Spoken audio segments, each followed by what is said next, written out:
Okay, here we go. My name is Richard Weatherly. We're in Spokane Valley, Washington. We're in my shop. I'm just a clockmaker.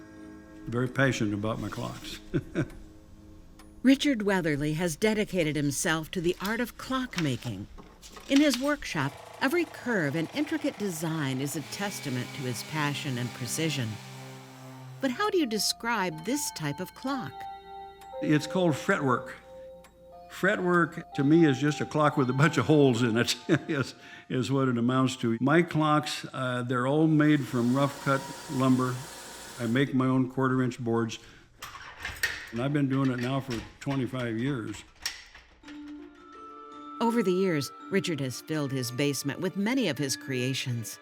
He's been inspired by everything from Disneyland to the magical world of Harry Potter.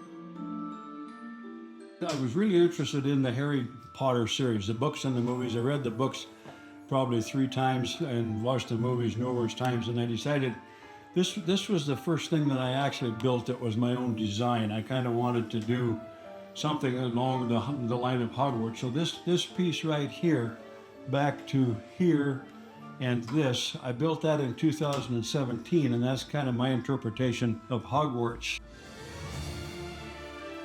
The first part of Hogwarts that I made that in 2017. And what I do is I take different parts from different clocks and put them together with my own design. And I just built it one floor at a time and tried to put a little bit of it here, a little bit of it there. The pattern is only the starting point. You can do with them whatever you want. Richard grew up in Tico, Washington. In 1964, Richard joined the Air National Guard. By 1976, Richard became an in-flight refueling technician, or boom operator, for the KC-135 air refueling tanker. And we traveled all over the world. We would drag fighters across the ocean, spent a lot of time in Europe, spent a lot of time in the South Pacific. It was a great job. During a family vacation to Oak Ridge, Oregon, Richard was introduced to a woodworker who made fretwork clocks. And the first time I saw the fretwork clocks, I just was amazed by them, and I just thought they were really neat, and I thought that's something someday I would like to do. And then when I retired, 31 December 99, the guys out at work asked my wife what they could get me for a gift when I retired, and she suggested a scroll saw. Once Richard had his new scroll saw, a whole new chapter of his life began. When I first got the scroll saw, I was not a woodworker. I'd never used one in my life, so I started from scratch. And I just started out simple and just worked my way up. It was a lot of trial and error. Richard says he does not sell clocks for profit, nor does he have a business, but his passion had given him a purpose.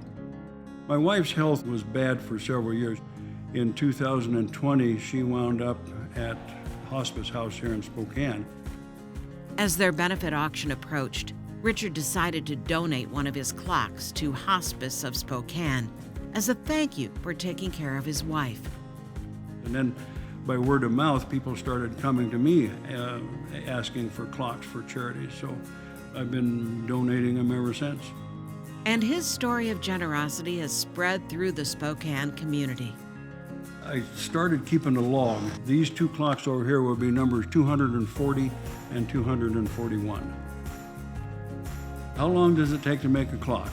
I'd say on average anywhere from 60 to 120 hours is what it would take. And I tell people I've been doing this long enough. I'm pretty fast.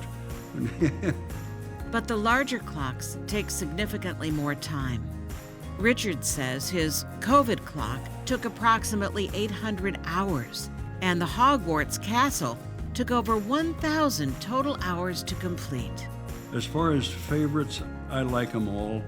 The thing that makes me the happiest, when I give somebody a clock, the look on their face when I give them a clock is more than enough payment for that clock.